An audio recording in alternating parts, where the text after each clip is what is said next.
Era muy difícil. En un momento dado en el centro, nosotros teníamos un local en esa época, en la calle Independencia 2250, y la gente dormía digamos, en los pisos, se había conseguido colchones, pero ya no daban abasto.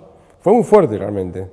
Y una de las cosas duras era recibir a los paisanos, porque había como varios tipos de paisanos. Había unos que podían conseguir pasaje en avión, otros que llegaban hasta la frontera de Mendoza, cruzaban casi caminando, o si no tomaban un micro en Los Ángeles, que es un pueblo al lado de la frontera que se llama Las Cuevas, iban a Mendoza y tomaban el tren que todavía salía de Mendoza. Entonces ahí cargaban a la gente y uno lo iba los domingos a esperar chileno. Entonces andaban con un cartel de dónde era cada uno, entonces ahí recogían bastante paisanos.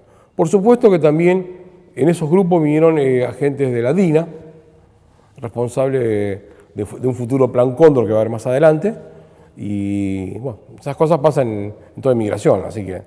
Pero, digamos, se abrió la puerta a todos. No se le preguntó de dónde era, ni quién era, ni de qué parte formaban. Así. Y ellos van a formar parte de lo que va a ser después el camino. Se van a quedar, una gran mayoría se va a ir. El grueso se va a ir, se queda acá y en gran parte se va a ir a Europa. O América, como tengan que. Hay como dos versiones. Estamos de acuerdo que lo asesinaron. Ya nadie discute más en Chile ni acá, porque en un momento decían que explotó el coche y todas esas cosas que se inventaban en su momento.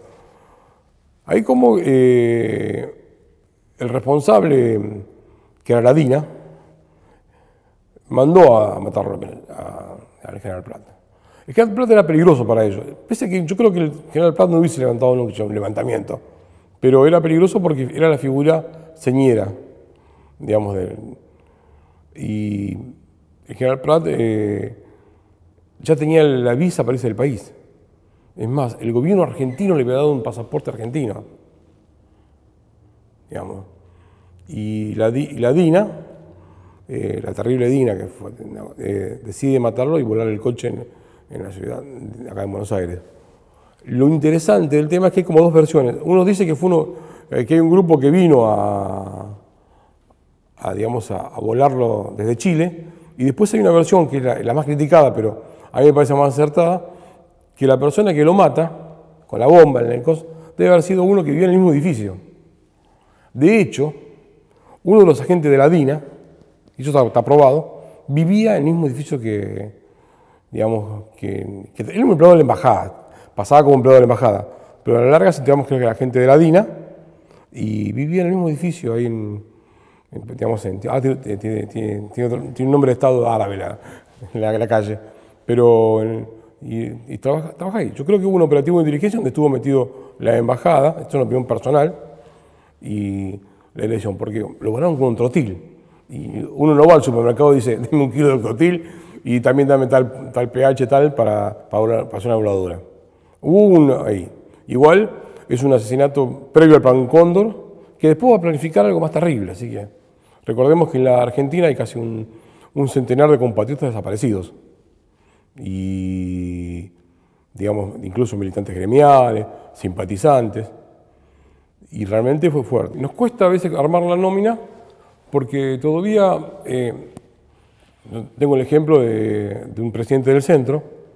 El hijo pertenecía a una organización guerrillera, desaparece, y el padre decíamos el Guatón Martínez, y el hijo era el Chiquito Martínez. Al Chiquito Martínez lo van a buscar a la puerta de su casa y desaparece. El padre nunca hizo la denuncia y nunca aceptó que no era así, sino que él había muerto en un acto de combate, sino que tomó su decisión, bueno, pero en realidad las circunstancias dieron que fue secuestrado en la puerta de su casa, un grupo parapolicial de la época lo cargó y lo desapareció. Y bueno, entonces empezamos a formar la lista. La lista empezó más o menos arrancamos con Prat, que es el emblemático del momento, fue volado a Buenos Aires junto con su señora. Y empezamos a juntar, y lamentablemente tenemos anotados ya 82. Queremos colocar una placa en la Plaza Chile, en su momento, con todos los nombres. No queremos olvidarnos, porque viste, a veces pasa, vienen, todavía es el día de hoy que me contaba el director de la memoria en en el río, que cada tanto aparece uno, me dice, cada tanto viene uno, me dice. Cada tanto encontramos uno, que la familia se animó, lo denunció, digamos, o algún pariente. En el caso de Martín lo incorporamos porque, bueno, su papá ya no está más con nosotros y hablé con su hermana y su hermana accedió a colocar el nombre completo.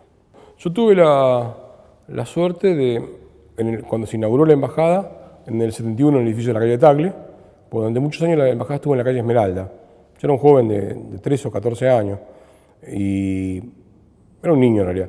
Y ahí tuve la suerte de, bueno, mi papá, el Comité de la Unidad Popular habló con Allende y tuve la suerte de ser un niño y conocerlo a él en persona. Y, digamos, era un tipo muy, digamos, que atraía, digamos, en su momento. Había sido 4 veces candidato a ser presidente, en distintas variantes que armó digamos, los partidos populares en Chile. Y dejó un legado importante. Los 42 puntos de la Unidad Popular nunca más volvieron a repetirse, nunca. Lo que hizo la Unidad Popular en Chile, en un país difícil, sino, digamos, en un país donde no había posibilidad de estudiar. Todavía es que no hay posibilidad, por eso tenemos un exilio grande de estudiantes. Pero bueno, en aquel momento Allende obligó a los colegios privados a recibir un porcentaje de gente pobre para la escuela. Eso les dolió. Hay una película que se llama Manchaca, que la recomiendo, y explica un poco el tema de la educación chilena. Cómo la élite, digamos, cría a sus hijos y forma parte de una enseñanza buena, pero sin posibilidad que los pobres puedan llegar. Entonces, la educación, el vaso de leche, la responsabilidad, digamos, sanitaria, los hospitales gratuitos, digamos, el cumplimiento de las leyes, porque, digamos, todos hablan de la reforma agraria, pero la reforma agraria en Chile la hizo un hombre de derecha, que era Ibáñez del Campo, sí, Ibáñez del Campo, está bien, Ibáñez del Campo. Entonces, pero Allende la aplica y después la relación con el resto de las comunidades, con las comunidades aborígenes, la discusión de determinar el tema limítrofe. No, los 40 puntos de la Unidad Popular han quedado en la memoria digamos, del pueblo chileno y de la gente, que hoy no siquiera, después de 20 y pico años de nueva mayoría o de concertación, como se quiere llamar, no pudieron hacerlo.